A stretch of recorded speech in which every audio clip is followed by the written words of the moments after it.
আজকে অক্ষয় তৃতীয়ার দিন চলুন দর্শন করি আমার পূজাঘর। আমার পূজাঘরে না সেই মা ঠাকুমার আমলে যেভাবে পুজো হতো আমি সেভাবেই পুজো করে থাকি। আজ চন্দন যাত্রা, ভীষণ গরম, গোপালজির ভীষণ গরম লাগে, তাই চন্দন লেপন করে আজ বিকেলবেলায় তাকে ঠান্ডা করানো হবে এই গরমের দিনে। তারপর রাধা মাধবকে নিয়ে সরোবরে নৌকোতে বিহার করা হবে। আজকের দিনেই চন্দন যাত্রা আরম্ভ।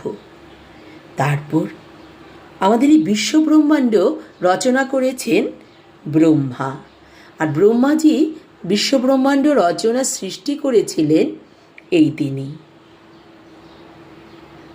আজ দেবী অন্নপূর্ণার আবির্ভাব।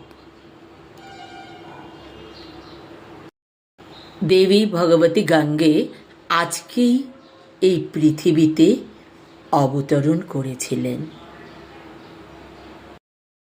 ব্যাসদেব মহাভারত রচনা করেছিলেন আজকের দিনে।